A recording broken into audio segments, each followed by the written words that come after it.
중국과 일본의 갈등이 심화하는 가운데 도널드 트럼프 미국 대통령의 조용한 대응이 눈길을 끕니다.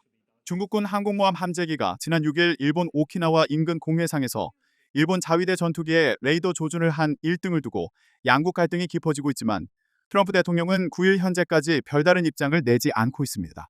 로이터 통신에 따르면 미국 국무부 대변인이 이날 중국의 행동들은 지역의 평화와 안정에 도움이 되지 않는다고 비판한 뒤 미일 동맹은 그 어느 때보다 강력하고 단합되어 있다며 우리의 동맹국인 일본에 대한 우리의 공약은 흔들림이 없으며 우리는 이 문제와 다른 문제들에 대해 긴밀히 연락하고 있다고 강조했습니다.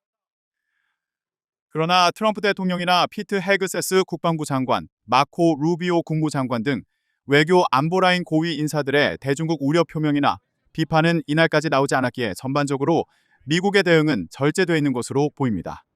다카이치 사나의 일본 총리가 지난달 7일 타이완 유사시 개입 시사 발언을 한 이후 중국이 격렬하게 반발하고 수산물 수입 금지 등과 같은 경제 보복과 군사적 긴장 고조 행위에 나선 이후 한 달 이상의 시간이 흐르는 동안 트럼프 행정부는 동맹국인 일본이 원하는 만큼의 힘을 실어주지 않고 있는 양상입니다. 심지어 트럼프 대통령은 지난달 10일 방영된 폭스뉴스 인터뷰에서 다카이치 총리의 타이완 발언과 관련해 참수를 거론한 중국 외교관의 그건에 대해 질문받자 중국보다 우리의 동맹국들이 무역에서 우리를 더 이용했다고 답하기도 했습니다.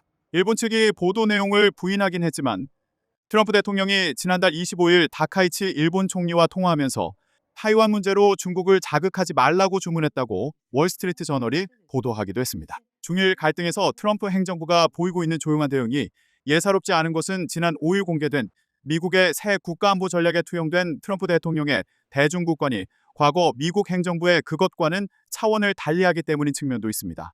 트럼프 1기 행정부와 바이든 행정부는 중국을 사실상의 적 내지 전략 경쟁국으로 규정한 채 말과 행동 양면에서 모두 강하게 견제했지만 트럼프 2기 행정부는 무역 갈등과 봉합 과정을 거치며 중국의 주로 경제적 측면에서 실리를 도모하는 접근을 하고 있다는 평가가 많으며 그런 기조는 이번 NSS에 여실히 투영됐다고 전문가들은 보고 있습니다.